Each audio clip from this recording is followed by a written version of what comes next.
Quarta-feira, senhoras e senhores, hoje é dia 3 de agosto de 2022 e quarta-feira é dia de Conversa de Cerca, é podcast do Notícias Agrícolas original. Tudo isso para que você entenda a bagunça que está acontecendo nesse mundo.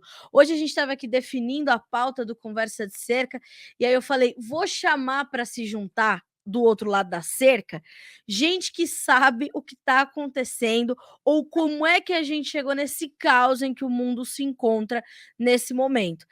Lá no início da guerra entre a Rússia e a Ucrânia, no dia 24 de fevereiro de 2022, eu entrevistei meu convidado de hoje, que vou apresentar já já para vocês, que é eu admiro demais o trabalho desse professor, que é mais um dos professores que o agronegócio me deu, e ele dizia o seguinte: Carlinha, atenção, porque a nova ordem mundial está sendo redesenhada, né? Então, a gente precisa entender que a gente não tem uma situação semelhante àquela da Guerra Fria, onde os Estados Unidos e a Rússia brigaram e a Rússia estava, de certa forma, isolada. Agora, a Rússia está isolada com a China.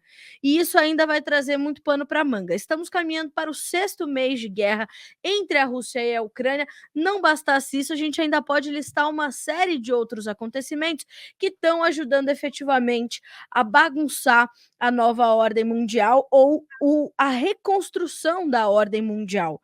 Se ela vai ser reconstruída em meses, em anos, a gente não sabe, mas é por isso que a gente puxou para o outro lado da cerca o professor Leonardo Trevisan, que é professor de Economia e Relações Internacionais da ESPM. Professor, seja bem-vindo a este podcast, é sempre um prazer falar com o senhor, é sempre muito aprendizado que a gente tem depois das nossas conversas. Obrigada.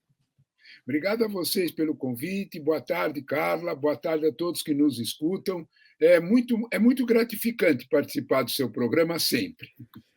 Para nós aqui é sempre um prazer. Até porque, né, professora, a gente estava aqui conversando um pouquinho antes de entrar no ar, brincando um pouquinho, né, para descontrair esse clima pesado que está no mundo, porque a gente já tinha um problema, a gente já tinha uma situação estabelecida, e aí essa semana a senhora Nancy Pelosi, parlamentar americana, presidente da Câmara dos Deputados dos Estados Unidos, viajou para um tour pela Ásia, por países asiáticos, e disse: vou para Taiwan. O mercado ficou nervoso. Mas aí, não vai, pode ser que, né? Não, foi, pousou, falou e trouxe mais uma pimentinha para esse mercado. A Argentina está numa situação econômica caótica e a guerra entre a Rússia e a Ucrânia continua acontecendo. Professor, dava para prever condições como essa, ou o que está acontecendo surpreende até mesmo o senhor, que é um experiente conhecedor e estudioso da geopolítica global? Olha, Carla, nós na nossa conversa, não é? Você fez um resumo acabado, não é? Muito bem feito da sequência dos nossos problemas. O que nós temos concreto, não é?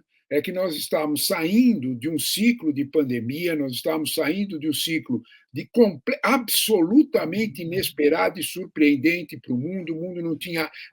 Se nós olhássemos qualquer previsão, qualquer análise do final de 2020, janeiro e até a certa altura de fevereiro, nada indicava isso, e nós tivemos todo aquele quadro. Se só este quadro já seria suficiente, com 2 anos em que os governos centrais, em que todos os governos foram obrigados a usar os seus bancos centrais para poder injetar recursos na economia, com aquilo que todos nós sabemos, né, que a conta ia chegar. Né? Esses recursos teriam que ser pagos, isso teria que ser, de alguma forma, precificado, e esse processo seria doloroso. Todos nós sabemos disso. O que não sabíamos ainda é que podia piorar um pouco mais. Né? E piorou, sim, com a decisão da Rússia de invadir a Ucrânia, uma decisão que é absolutamente forte para um redesenho completo do mapa geopolítico, geoestratégico do mundo.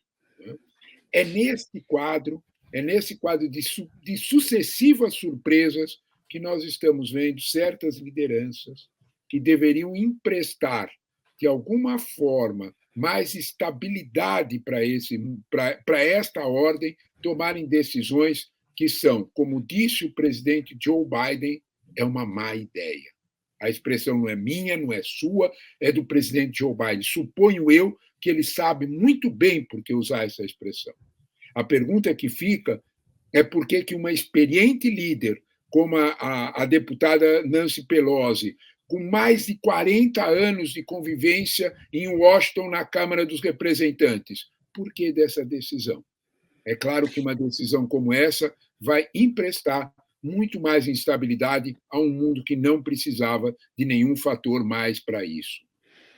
E professor, se a gente puxar uma história não tão distante, né, um passado até que breve, a gente precisa considerar as últimas ações também, nas últimas décadas, da Nancy Pelosi, né? Ela não é uma simples representante ou uma recém-empossada líder norte-americana, não. Sim, Ela carrega uma história de vida pública, política, muito forte, inclusive um movimento pró-democracia que vai direto no coração do Partido Comunista Chinês e que traz, ao contrário dessa estabilidade que ela deveria ajudar a trazer para a maior economia do mundo, para a mais importante economia do mundo, pelo menos até este momento, ela acaba deixando o turbilhão, né, e o furacão ainda mais intenso. Quer dizer, acaba tentando contra o próprio patrimônio, professor? com toda certeza. Carla, eu fico me fazendo essa pergunta, eu e quase todo mundo, né? Por que está agindo dessa forma? Nancy Pelosi tem um histórico, você fez muito bem de lembrar isso. Né? Em 1991, portanto, lá se vão, olha, veja lá, 30 anos, né? Mais de 30 anos. Em 1991, Nancy Pelosi fez uma atitude inesperada em uma visita diplomática super organizada pelo Departamento de Estado americano, e ela visitava Pequim, né, e ela literalmente fugiu da comitiva norte-americana, se deslocou para a Praça da Paz Celestial, ali onde tinha ocorrido 2 anos antes um massacre de estudantes que a China não queria de modo nenhum continuar a lembrar, e estendeu uma faixa, né, denunciando o massacre para toda a imprensa internacional.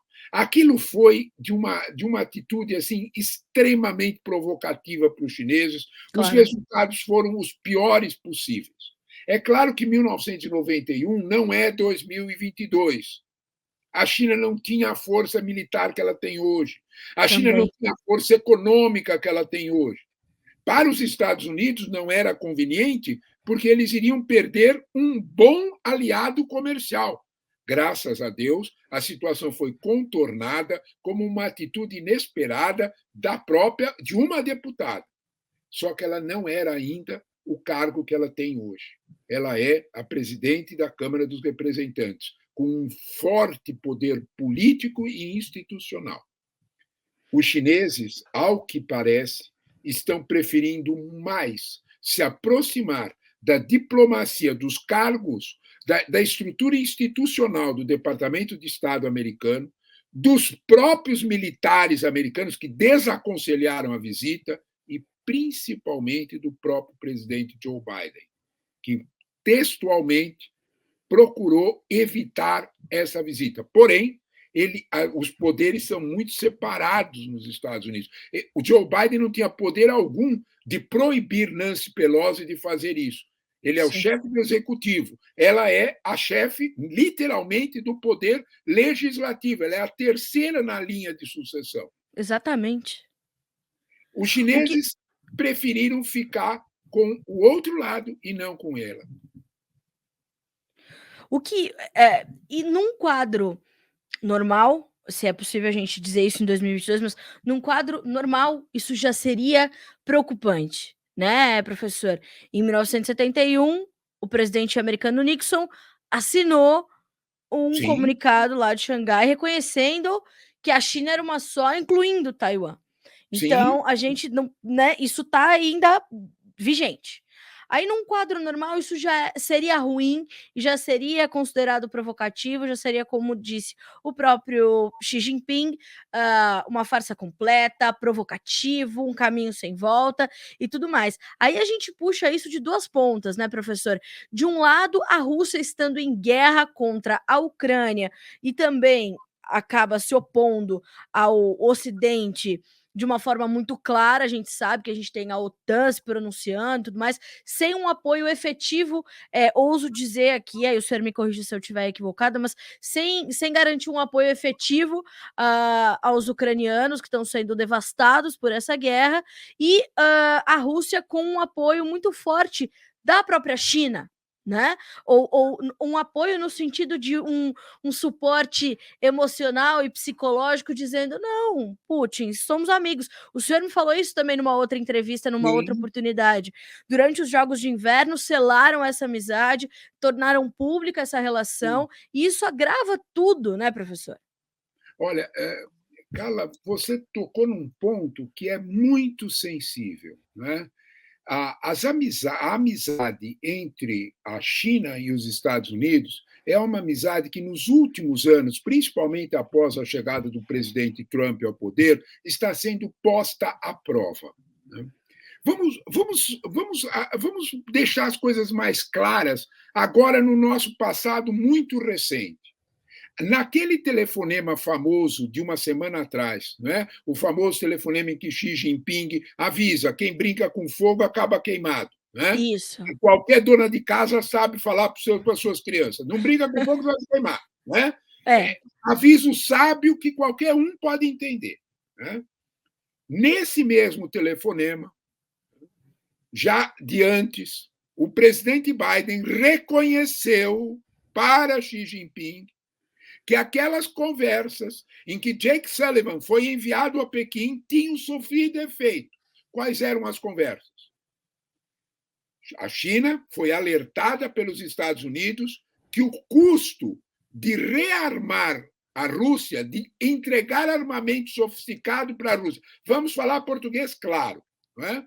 A Rússia precisava de drones muito sofisticados para enfrentar a chegada de um tipo de drone que estava vitimando muito as suas tropas. A China tem esse drone. Os Estados Unidos avisaram: não dê. Não dê porque o seu custo vai ser alto. Exato. Nós vamos cortar relações comerciais conosco e com toda a Europa. Seja por um motivo, seja por outro, seja por uma proximidade com os Estados Unidos, seja pelo medo comercial, a China, vamos deixar isto bem claro, como reconhecer os militares americanos, não entregou esses drones. A China não fez apoio militar sofisticado. Ela ficou no discurso diplomático e de alguma forma, na compra de petróleo, relações comerciais. Os americanos reconheceram isso ponto a ponto. Sim. E exatamente por isso, Biden pediu o telefonema para Xi Jinping para dizer: olha, nós vimos, nós reconhecemos essa parte e percebemos que você está interessado em algum tipo de equilíbrio. O tom dessa conversa, Carla, é chamar a China para talvez ser uma espécie de árbitro, ser uma espécie de negociadora quase velada para desenhar um outra paz. Ou sentar com essa confiabilidade para redesenhar o mundo pós-Ucrânia. É disto que nós estamos falando.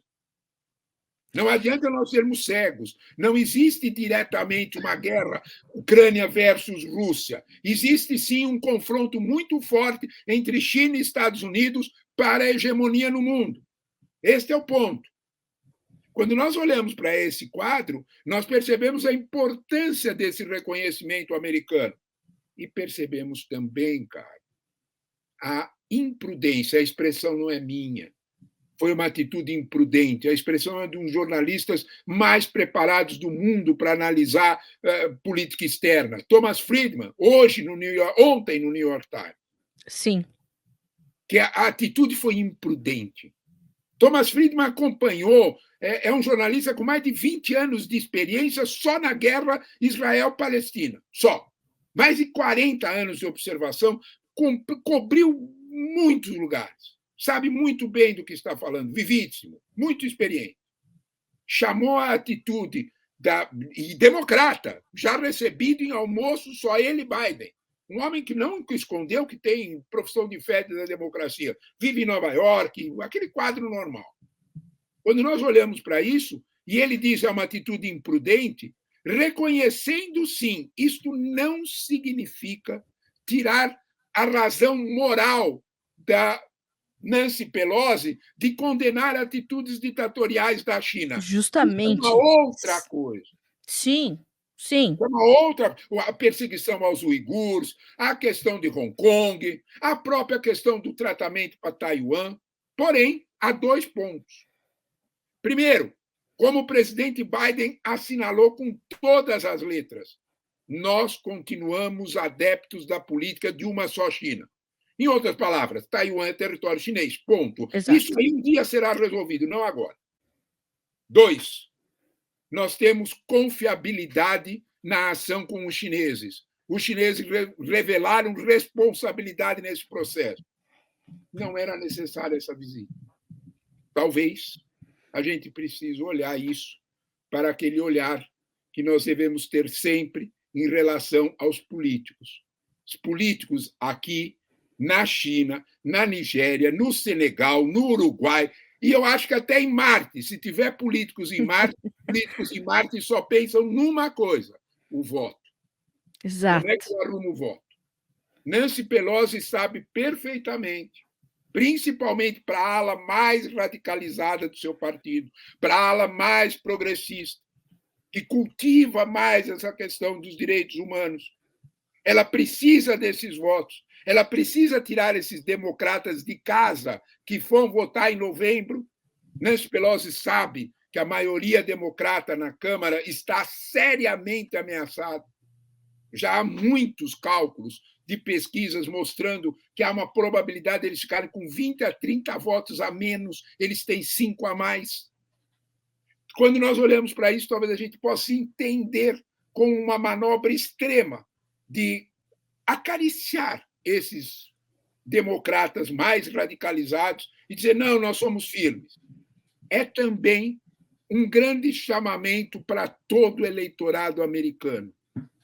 Carla, se há uma palavra hoje que soma, que agrega os Estados Unidos, democratas e republicanos, é, entre 2 aspas, falar mal da China. Todos fazem isso como um esporte nacional. Sim. Por causa do problema dos empregos, por causa do problema... É claro, eles estão sendo desafiados pela hegemonia chinesa. Desafiados, e o competidor, o que era um aliado comercial, virou um competidor, isso é real. Agora, como diria em qualquer boa cidade do nosso interior, vamos devagar com o andor, porque o santo é de barro, não é? Vamos devagar. E é tão interessante ouvir o senhor, né, professor? Essas amarrações todas são completamente necessárias para a gente entender o momento que a gente está vivendo. E o senhor puxa um ponto que para mim é nevrálgico nessa discussão, é a gente fazer 2 análises paralelas. Uma análise é o peso político que uma atitude como essa tem no atual quadro geopolítico que vivemos, quase meio ano de uma guerra, enfim, completamente questionável. A gente sabe todas as esferas que estão ali comprometidas com esse conflito, que é justamente, não é simplesmente uma guerra Rússia e Ucrânia, é essa briga por essa hegemonia. Estamos vivendo isso novamente na história moderna, mas mais do que isso, é essa análise paralela de tudo bem defendermos movimentos pró-democracia e a independência de algumas nações, caso assim elas desejem, mas como o senhor concluiu a sua colocação, vamos devagar com o andor, que o santo é de barro. E se a gente tem um lado, se a gente comprometeu, se a gente se assinou alguns documentos, a gente tem que respeitar isso. O presidente Joe Biden deveria ter sido ouvido. Respeitado é uma palavra muito forte, porque ele não foi desrespeitado, justamente porque o senhor já nos explicou que ela tem total autonomia para fazer o que fez. Agora, se a gente considera também, né, professor, que a gente vem desde 2018 com relações comerciais bastante abaladas entre China e Estados Unidos, e relações que, para vários setores da economia norte-americana, tiveram um efeito catastrófico, como o próprio agronegócio naquele ano, 2018 até o começo Sim, de sim, 2019, sim, sim. a gente tem que colocar isso na conta, né, professor? Porque isso pode voltar a acontecer. O Brasil está, ou melhor, a China está abrindo as suas portas para o milho brasileiro. A gente ia embarcar o ano que vem. A China falou não negativa, eu preciso desse milho já agora, né? É Sim, sim. outubro. Outubro é amanhã, professor. Outubro é amanhã, principalmente no sentido da nova safra. Nós temos que pensar na safra seguinte. Você tem toda a Exato. razão. Tem toda a razão. Né? Nós temos a atitude da Nancy Pelosi é uma atitude complexa, porque nós estamos num mundo em que nós temos que reconstruir pontes e não bombardear pontes. Isso não há dúvida nenhuma. Isto por um motivo muito simples e muito concreto. Nós precisamos tomar conta de um monstro que está pondo a cabeça para fora, que todos nós sabemos o que é. Chama-se inflação. Um dos Sim. principais controladores da inflação, eu repito o tempo inteiro, nós estamos só com o olho no petróleo, não no petróleo. Desculpa, Rússia e Ucrânia são donas da oferta de 30% das commodities do mundo. Rússia e Ucrânia oferecem quase 25% da oferta de trigo no mundo. Pare um segundo para pensar, isso tem um impacto brutal nos preços.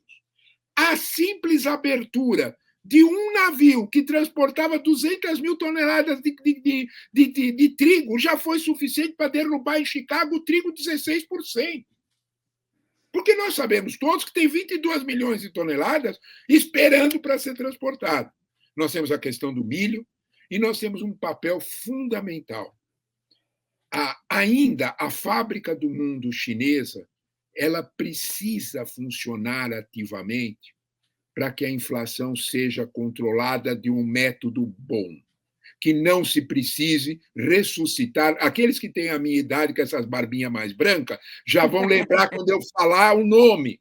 Nós não precisamos ter de novo um Paul Volcker pensando na presidência do Banco Central americano.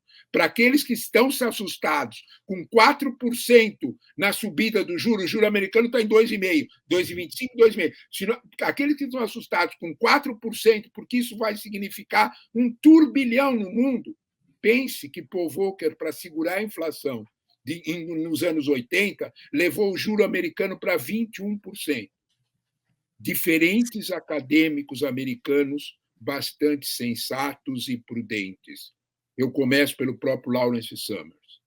Estão alertando que talvez, dado o empuxo inflacionário, dado o que nós tivemos de problemas com a epidemia, nós precisamos talvez subir um pouco mais os juros do que os 4% para efetivamente conter o dragão inflacionário.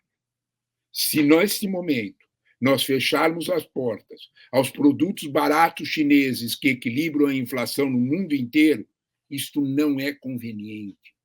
Isto não é conveniente para nenhum cenário econômico.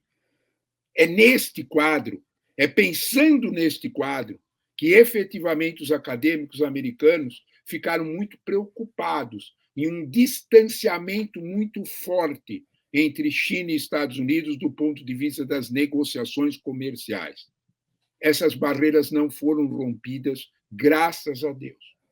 Então, de alguma forma, nós temos essas barreiras mantidas. Eu repito, de algum modo, essas pontes se permanecem abertas. Sim, aconteceu um bombardeio numa dessas pontes com a doutora Nancy Pelosi. Paciência. Parece que os chineses compreenderam a situação mais uma vez. E isto está anotado no Departamento de Estado americano e principalmente no Pentágono. É 1-2, hein, professor? É 1-2 para dar uma meia volta e acabar com essa compreensão toda, né? Não há dúvida nenhuma. Basta um piloto inexperiente, Carla. Você tem toda a razão. É Basta 1-2. um piloto inexperiente mesmo num porta-aviões como o US Ronald Reagan, que é um show de sofisticação tecnológica, que invada para lá, o outro piloto não entende a ordem e nós temos aí uma faísca. Eu quero lembrar que o experiente secretário-geral da ONU, há 3 dias atrás, Antônio Guterres, fez um alerta ao mundo de que nós estamos nos aproximando muito mais do que devíamos de uma hecatombe nuclear, de um acidente nuclear, ele usou a palavra aniquilação. Eu acho que nós devemos levar isso em conta, sim. Ele foi, muito contundente no momento da assinatura do acordo Rússia com a ONU, Ucrânia com a ONU, Sim. as pessoas, né, para a criação do corredor de exportação de grãos ali pelos portos do Mar Negro, numa atitude completamente necessária para esse momento. O senhor acabou de falar sobre esse dragão inflacionário que não para de cuspir fogo na economia global, já alimentando o processo de uma recessão batendo as portas da Europa, dos Estados Unidos. A gente nem falou sobre isso. Agora, professor, essa hecatombe, ela alcança todas as esferas e ela preocupa de todas as formas, porque assinaram um acordo na sexta-feira. No sábado, uma das estruturas do porto de Odessa foi bombardeada pela Rússia. Não deu nem tempo da gente celebrar o acordo, professor. Já nada mais é definitivo. Tudo está completamente fragilizado, as relações estão completamente rasas, finas como gelo, né, professor? Não há dúvida nenhuma. Você pode parecer brincadeira minha. Eu não acreditava no sábado de manhã, quando as agências Nem eu. internacionais começaram a dizer aquilo. Eu falei, deve ser um engano, isso não tem sentido. Fake news. Tinha, Tinha. né? Porque provavelmente, como nós dissemos, talvez o ataque não tenha aquela direção, talvez tenha sido para mirar um determinado empresário que os russos queriam, talvez tenha sido um alerta de que os ucranianos precisavam efetivamente cumprir o acordo que os russos estavam vigiando. São muitos Cs. O fato real, e isso me deixou mais tranquilo, é que o navio saiu. O primeiro navio cumpriu a rota. Esse é o fato real. A Marinha Russa, que tem absoluto controle do Mar Negro, não vamos ser inocentes, ela permitiu e a rota foi cumprida. É verdade que algumas concessões feitas aos russos foram importantes. A primeira delas é que os russos vão passar a ter o direito de fazer as companhias de transporte marítimo e as companhias de segurança que fizerem acordo com os russos não sofrerão sanções. Isso é muito importante. De alguma forma, isso é importante para nós brasileiros, porque essas sanções podiam encarecer principalmente o transporte de fertilizantes. Não vamos nos esquecer que a partir de outubro nós precisamos renegociar a nova safra de fertilizantes e de ureia, principalmente, potássio, com os russos. Eles são donos ainda de, vamos, numa carga baixa, 25% da nossa oferta, se não mais. Em alguns produtos específicos, bem mais do que isso. Então, todo mundo que olha a palavra fertilizante com preocupação pode ficar mais tranquilo com esse acordo. Ótimo. Esse acordo é operacional? É. O que é que ele traduz? Um status quo da guerra da Ucrânia. Isso é um fato. Ele traduz que a Rússia, de alguma forma, está suficientemente sólida naquela fatia de território no leste ucraniano, que vai desde Kharkiv, lá no norte, até Odessa, no sul, de que esse território é território praticamente que eles vão cobrar dos ucranianos. A questão está em quanto tempo os ucranianos e qual é a composição política, qual é a equação política que vai permitir sentar na mesa de negociações. Esse bombardeio, ele acelera esse processo. A Ucrânia está... E quando nós olhamos para o movimento da diplomacia europeia, a gente percebe que a diplomacia europeia já dá isso como um fato consumado. Sim. Os franceses têm uma expressão perfeita para definir isso. Isso é uma ação de fait accompli. Isso não adianta discutir mais. É muito difícil retirar os russos de lá. Porque esse é o preço cobrado, já desde antes, para os movimentos na Ucrânia de estender a proteção da OTAN. Então, quando nós olhamos para esse quadro, e você lembrou muito bem, acordos têm que ser respeitados. Em 1991, como mostrou a revista Die Welt, a revista alemã, o James Baker falando pelo presidente Bush, Gorbachev pelos russos e Helmut Kohl pelos alemães, já que estavam de olhos abertos na reunificação alemã, assinaram um acordo com Gorbachev, garantindo que a Alemanha Oriental seria a única que passaria toda a cobertura que havia para lá. Esse fato é o fato que, de alguma forma, os alemães se pegam a ele para dizer vamos sentar com os ucranianos e conversar. A realidade está, de alguma forma, delineando, no caso da Ucrânia, mapas mais definitivos da nova geopolítica naquele contexto. Esse fenômeno vai ter o seu preço na diplomacia ocidental como um todo. E é melhor ter os aliados chineses, ter a China como um aliado nesse redesenho, do que ter a China como um competidor direto. Ah, com certeza. E nós pensávamos que nós tínhamos em 1991, no final da década de 80, início da década de 90, né, professor? Nós achávamos que nós tínhamos líderes radicais, me parece que eles puderam vir numa versão atualizada e talvez ainda mais radicais, né? Quando a gente pensava no Gorbachev, era uma coisa louca. A gente pensava, meu Deus, o que vem por aí? E o Vladimir Putin, se a gente vai buscar também a história do Vladimir Putin, a gente consegue entender completamente esse comportamento bem peculiar dele e, naturalmente, essa proximidade com o líder chinês Xi Jinping, principalmente diante do atual momento da economia global, né, professor? Sem dúvida nenhuma, sem dúvida nenhuma. O maior risco da guerra da Ucrânia, de nós termos deixado a guerra da Ucrânia acontecer, né? E nós, eu digo o Ocidente, é de tirarmos, de sairmos de perto daquele conselho eterno de Henry Kissinger. O Ocidente não pode permitir que esses dois gigantes fiquem aliados, China e Rússia.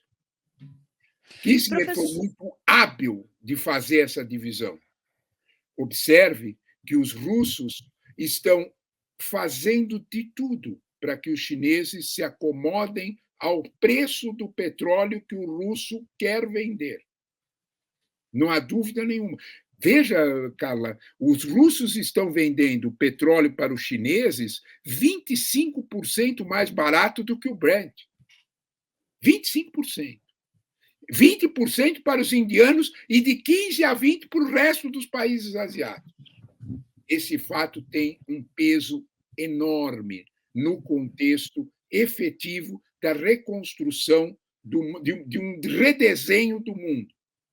Nós estamos vendo 3 países, China, Índia e Rússia, criando uma matriz energética comum. Isto não é conveniente para o Ocidente. Mais do que nunca, talvez nós tenhamos que nos aproximar novamente dos russos e oferecer espaços alternativos nessa negociação energética.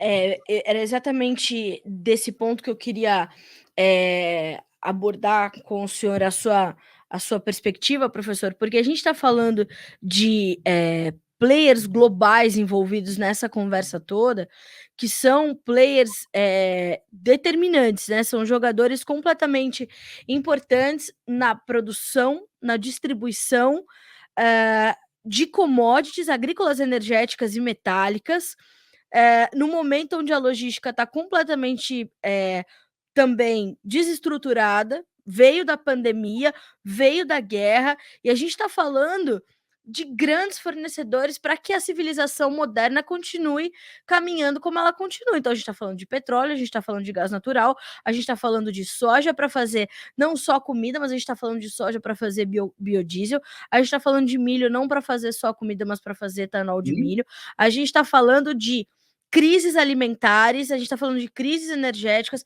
a gente está falando do setor da tecnologia no centro dessa discussão China-Estados Unidos.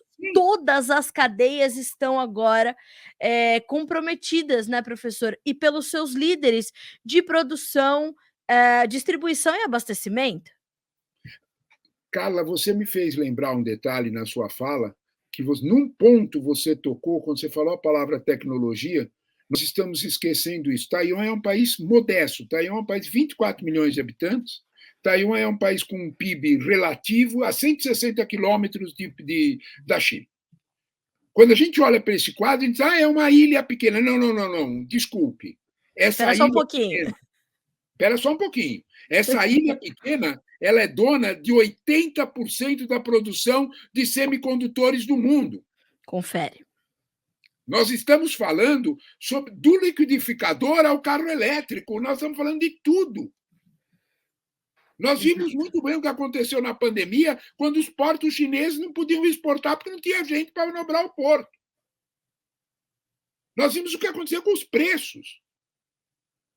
Quando nós falamos de Taiwan, nós estamos dizendo exatamente de uma situação que o mundo concentrou uma produção absolutamente sensível que nós não podemos abrir mão.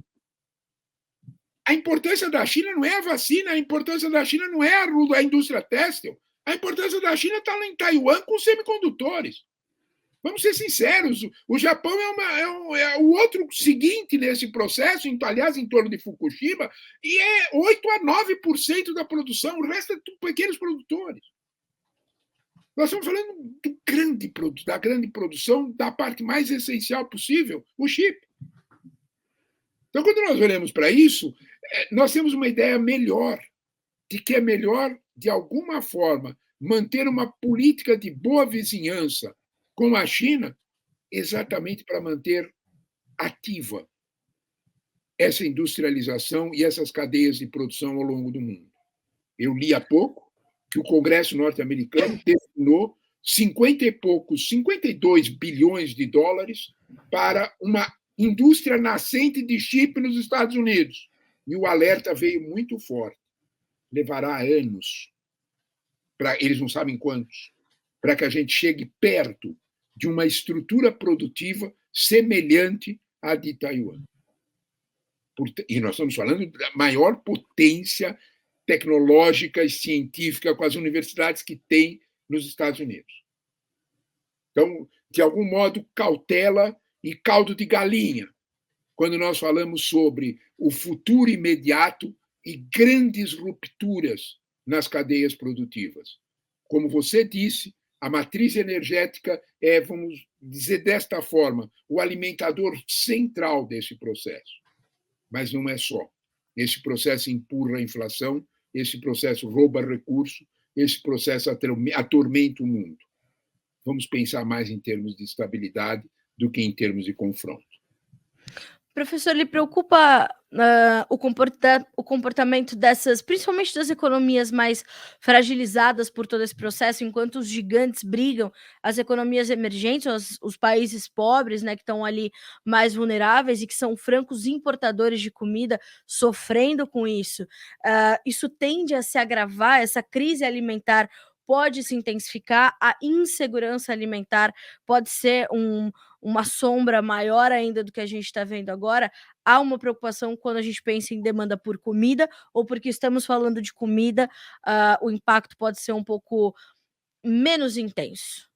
Olha, Carla, se eu não tinha as minhas orelhas em pé, né, sobre esse assunto, eu recebi um alerta de quem eu menos esperava. O maior investidor do mundo, um fundo de investimento chamado BlackRock, um senhor chamado Larry Fink. Sim. Esse senhor manobra algo em torno, é meio segredo de Estado, alguma coisa entre 6 e 8 trilhões. Não cabe nem na quantidade dos zeros. A gente cansa de pôr zero. Né?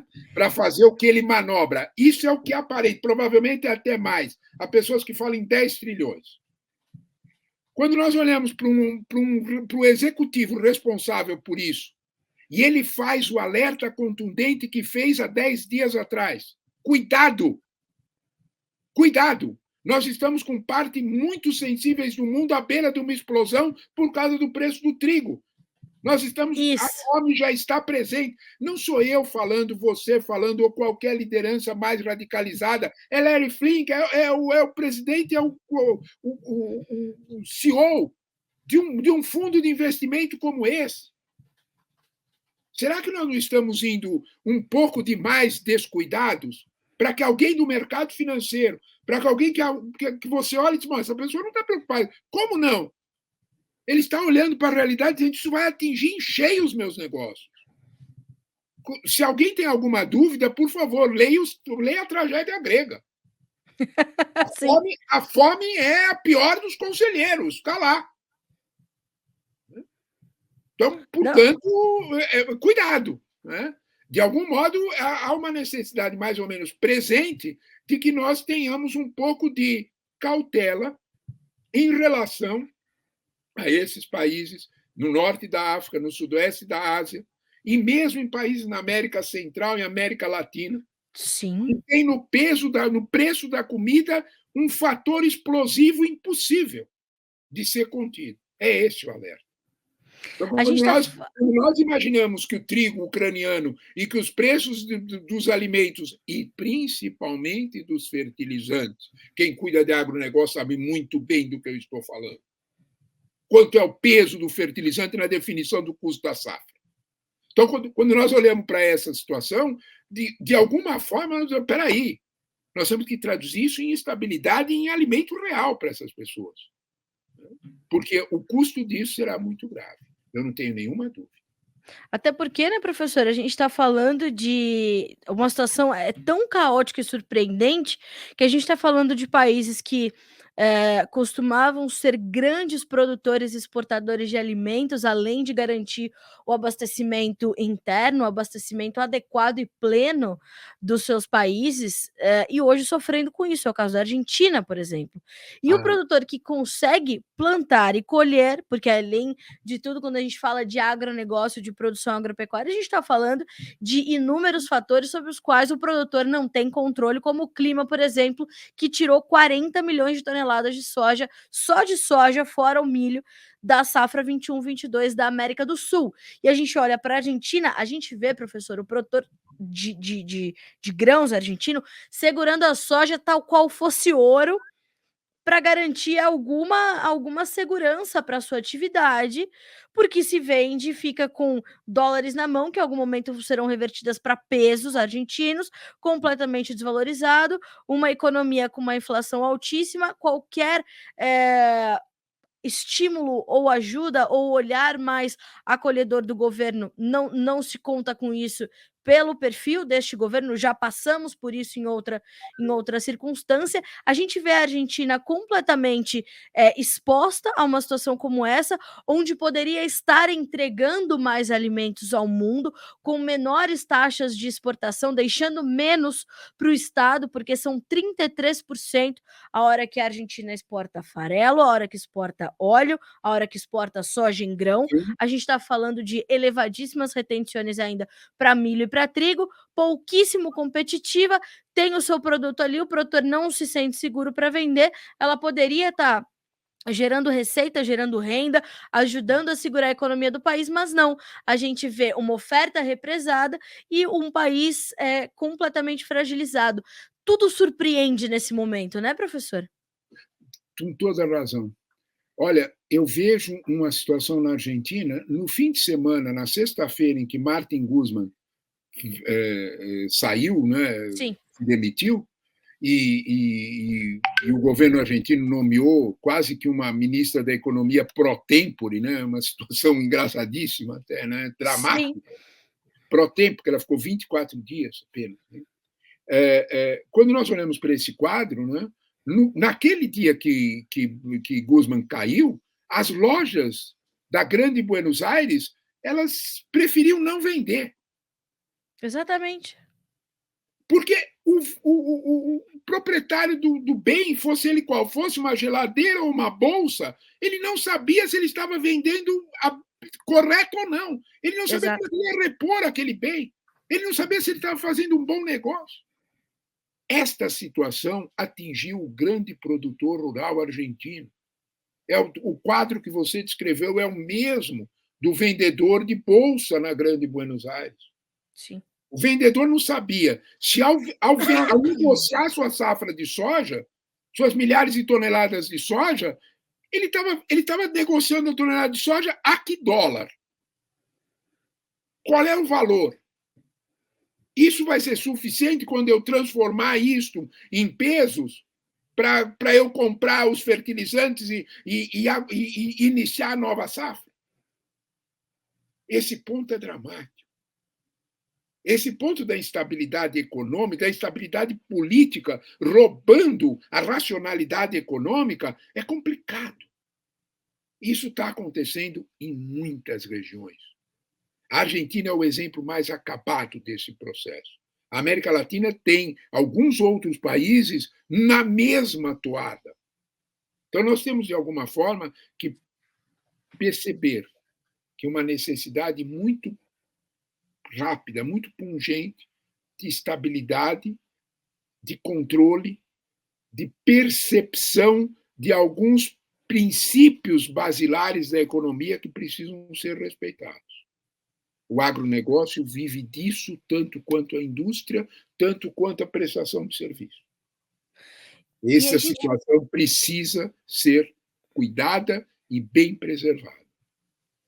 Na nossa abertura de mercado hoje, né, professor, eu fui muito questionada aqui pela nossa audiência sobre eh, esse as commodities agrícolas e as demais também, elas têm claro, né, elas vão caminhar também fazendo análises paralelas, elas vão olhar ora para os seus próprios fundamentos, oferta, demanda, quando a gente pensa em agricultura, e pecuária, por que não? Vamos olhar para o clima, vamos olhar para isso, vamos olhar para aquilo, mas quando as commodities agrícolas elas são olhadas como ativos financeiros tão somente, né, professor, não tem choro e nem vela. Se é um dia de aversão ao risco, se é um dia difícil para o mercado, esses grandes fundos, esses direcionadores do fluxo de dinheiro que precisam fazer o dinheiro rodar e dar lucro, ou a situação vai ser ainda pior, eles vão olhar para aquelas commodities tão somente como ativos, vão tirar dinheiro dali, vão fazer os preços caírem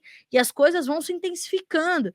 Então, assim, a gente é muito questionado, mas o mercado financeiro faz as commodities agrícolas caírem no momento onde os nossos estoques de soja são completamente apertados, mundo afora? Sim, meus amigos, vai acontecer, né, professor?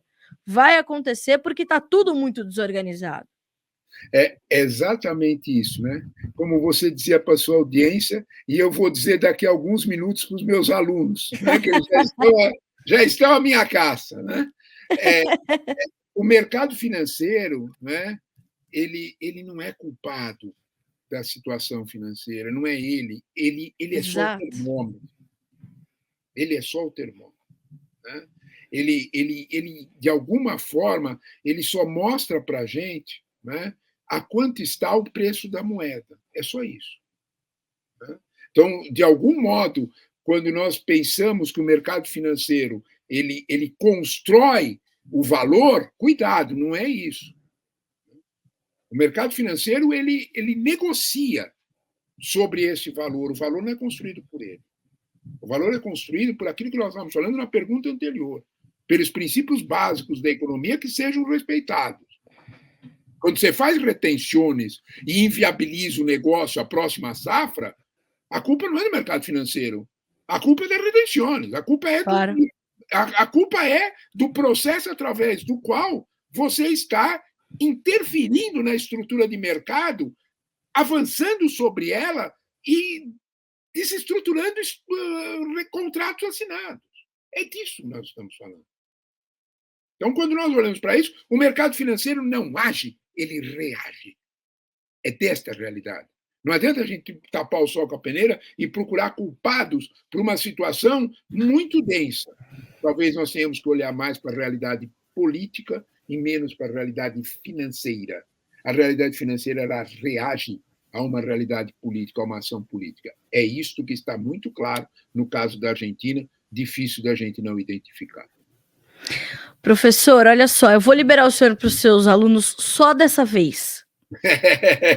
Tá? Quisera eu queria fazer o quê? Desliga a câmera, vai direto para a aula do professor Leonardo Trevisan, que para mim professor, eu adoro conversar com o senhor, se me deixar eu fico aqui, 5 horas, já peço para trazer um café, já mando um iFood aí para o senhor mandar um cafezinho, um negócio, um pão de queijo, a gente fica aqui. Professor, sempre um prazer ter você aqui conosco. O senhor não é à toa que é professor, a sua paciência, a sua didática e a sua capacidade de unir os pontos é muito impressionante, né? Eu sempre aprendo muito cada vez que lhe entrevisto. Hoje, nesse podcast, que para mim é um espaço onde eu gosto de trazer essas ideias, de ter essa conversa mais fluida e sair do engessamento das entrevistas, né, naquela dinâmica de pergunta e resposta, e o senhor poder dar essa aula que deu aqui no Conversa de Cerca. Muito obrigada, mais uma vez, lhe admiro demais, o senhor sabe o carinho que eu tenho, a admiração pelo seu trabalho, muito bom ter o senhor aqui conosco, boa aula, e sortudos os jovens que vão lhe ouvir agora. Tá bom. Carla, primeiro de tudo, muito obrigado pelo convite. E as suas perguntas são estimuladoras. Você pergunta e a gente vai conversando junto. Fique sabendo que eu também gosto muito quando eu recebo seus convites, porque eles, de alguma forma, são um modo através do qual a gente consegue pensar juntos. Muito obrigado, Carla. Muito obrigado à atenção de todos. Boa tarde a todos. Boa tarde, professor. Boa aula para o senhor. Até a próxima. Até mais. Até a próxima, minha cara. Um abraço, Carla. Um abraço. Tchau, tchau. Até mais. Tchau, tchau. Senhoras e senhores, o generoso professor Leonardo Trevisan, professor de Relações Internacionais da ISPM. Por que eu trouxe o professor Trevisan para conversar conosco aqui no Conversa de Cerca nesse 3 de agosto de 2022? Porque o mundo está ao contrário e ninguém reparou, como diria o poeta. Essa atitude que a Nancy Pelosi tomou, desaprovada pelo presidente Joe Biden, mas com autonomia para fazê-la, né? Ela só mostra como realmente a gente está num processo de redesenho, de transformação da ordem mundial. E o professor Trevisan já havia dito isso lá atrás, durante o início da guerra comercial, né? Em 2018, China e Estados Unidos ali se embargando e tudo mais, aumentando as suas taxações de exportação, de importação. No início da guerra comercial, lá em 2018, eu conversei com o professor Trevisan e ele me dizia: Carla, a gente está num processo. Quando estourou a guerra, e eu vinha conversando com o professor antes, quando estourou a guerra, ele falou: Carla, atenção, tá. E a gente vem nesse processo. E quando a gente pensa na guerra Rússia e Ucrânia, a gente precisa olhar, né, para um patamar acima, subir uns degraus para olhar de cima e ver que não é só um simples, entre muitas aspas, conflito entre Rússia e Ucrânia. A gente está falando de uma guerra instalada, né? Onde todos os grandes participantes do mundo estão envolvidos, direta ou indiretamente, e impactam diretamente o nosso setor, que é o setor do agronegócio. A gente está falando da produção de comida, a gente está falando da produção de energia, a gente está falando da produção do que move o mundo. Né? E, ao mesmo tempo, a gente tem um mercado financeiro completamente confuso e também olhando para todos esses produtos tão somente como ativos financeiros. Então, essa última colocação do professor Leonardo Trevisan é importantíssima para você tomar suas próximas decisões daqui em diante e fazer as suas análises. O mercado financeiro não tem culpa de nada, não é ele que faz com que as coisas aconteçam. O mercado financeiro é só um termômetro daquilo que está acontecendo, das decisões e declarações de Xi Jinping, das decisões e declarações de Nancy Pelosi, as decisões e declarações de Vladimir Putin, de Volodymyr Zelensky, de Jair Bolsonaro, que hoje é um líder também muito ouvido, né? Aí a sua análise sobre ele, a sua opinião sobre ele é sua. Mas o que eu quero dizer com isso? Que a gente tem os grandes líderes sendo ouvidos nesse momento e a reação é imediata. Hoje é tudo muito rápido e é isso que está acontecendo. Essa nova ordem mundial, ela está se redesenhando num ritmo muito mais acelerado. A internet acelera essa situação, a tecnologia de uma forma geral acelera essa situação, o crescimento da população global e, portanto, um natural crescimento da demanda por comida, por energia, por fibras, né? Também acelera esse processo e a gente vai ter que correr e acompanhar, né, para fazer as análises que são necessárias para tomar a sua decisão e se manter sustentável na sua atividade, seja ela qual for, ou ficar assistindo e aí ficar exposto e aí seja o que Deus quiser. E é isso que a gente não quer, né? Por isso que a gente traz esses grandes caras, essas grandes mentes aqui para serem entrevistadas no Notícias Agrícolas, nesse espaço do Conversa de Cerca, onde a gente tem um pouco mais de tempo para tratar de assuntos que exigem muito tempo. Então, a gente te agradece demais por estar desse lado, nos ouvindo e confiando, né, no nosso trabalho para que o seu trabalho siga bem também, certo? Esse é o objetivo sempre deste podcast. Conhecimento bom é conhecimento compartilhado. Senhoras e senhores, para ouvir este e os demais episódios, estamos em todas as plataformas de áudio, ou você pode ver e ouvir esse podcast pelo Notícias Agrícolas Oficial, nosso canal no YouTube, ou pelo próprio noticiasagricolas.com.br. Tem um espaço lá dos podcasts, é só clicar no Conversa de Cerca. A mesma coisa no YouTube, lá tem uma playlist com todos os episódios do nosso podcast. Fique à vontade para buscar ali os temas que mais lhe interessam, além, claro, dessa aula dada pelo professor Leonardo Trevisan. E a gente se vê na próxima quarta-feira. Fechado? Até mais!